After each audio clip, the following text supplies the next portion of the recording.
नमस्ते दोस्तों, आज हम बात करेंगे अश्नीर ग्रोवर के भारत पे के बारे में। Ashneer Grover, the co-founder of BharatPe, is one of the most popular sharks on Shark Tank India.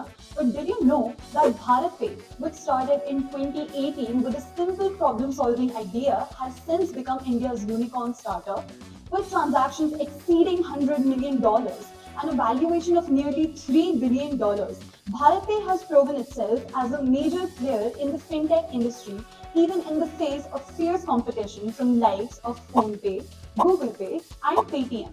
आज हम जानेंगे कि कैसे इस फिनटेक यूनिकॉर्न ने मशीन लर्निंग और डेटा साइंस की हेल्प से अपनी दुकान चलाई। तो चलो शुरू करते हैं। The digital payment transactions amounted to $1.5 trillion annualized basis. Her success story के पीछे कम से कम 1000 फेलियर स्टोरी है। मैंने मंगलवार को कहा है कि रिजर्व बैंक की तरफ से ऑनलाइन पेमेंट एक्सपीरियंस दिए के तौर पर कामकाज करने की सैद्धांतिक मंजूरी मिली। शार्क टैंक के माध्यम से आप हिंदुस्तान में जान पाएंगे कि मैं कमाया कैसे। मैंने लोन कम दिए लोगों और लोगों से पैसे ज्यादा दिए, तो नेट मैंने 300 करोड़ रुपए रेज कर लिए जनता से और वो अपने मर्चेंट्स को लोन दे दिया। भारतपे ने एक सिंपल आइडिया से शुरू किया और फिनटेक इंडस्ट्री में अपनी पहचान बनाई। उन्होंने एक ऐसा क्यूआर कोड बनाया जो सब ट्रांजैक्शन ऐप्स के लिए फ्री था और इससे दुकानदारों को बहुत फायदा हुआ। आज भारतपे 2.4 मिलियन ग्रोसरी स्टोर्स में इस्तेमाल होता है, लेकिन सबसे बड़ा चैलेंज था कि फ्री क्यूआर कोड से रेवेन्यू कैसे जनरेट करें। Through their analysis, BharatPe discovered that many small merchants were in need of small loans to support their businesses. To meet this need, the company created a machine learning algorithm to analyze the credit score and transaction history of small grocery stores. This enabled them to offer collateral-free loans ranging from 20,000 to 7 lakh rupees with interest rate as low as 2% for a 1-year term. This move helped merchants grow their businesses and boosted BharatPe's growth as well. With a 96% recovery rate, BharatPe's loan program has been highly successful, generating billions of rupees in revenue each month.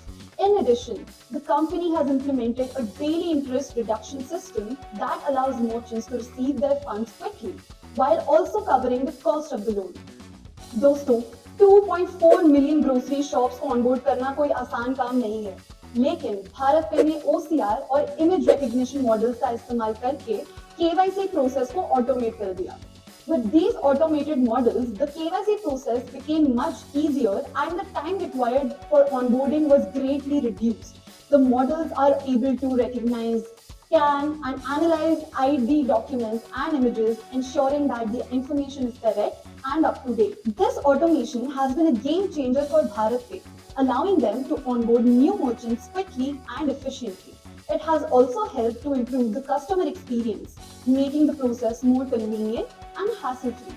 इससे onboarding process और customer experience दोनों में बहुत improvement हुआ।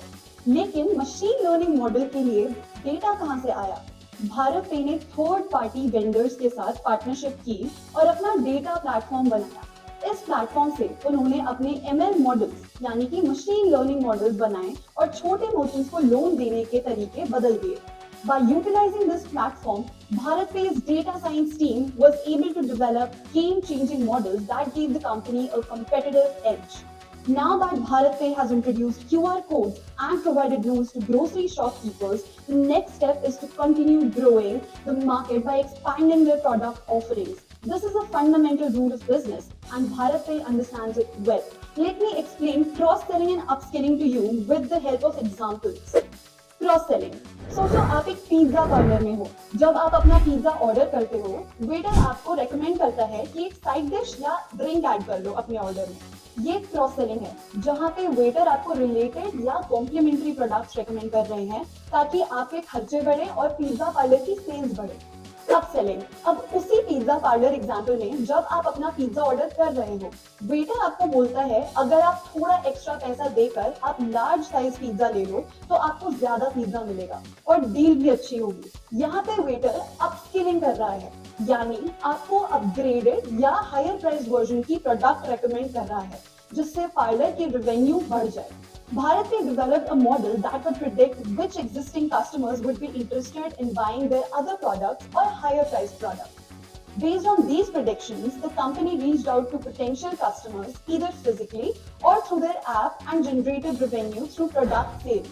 तो दोस्तों, ये थी अश्नीर ग्रोवर के भारत पे की कहानी। कैसे उन्होंने डेटा का यूज करके फिनटेक वर्ल्ड में राज किया।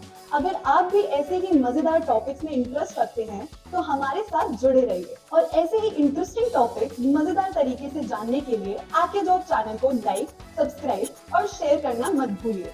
तो अगर आप डेटा की दुनिया में अपना करियर बनाना चाहते हैं तो आप आके जॉब का डेटा एनालिटिक्स कोर्स चेक करना मत भूलिएगा।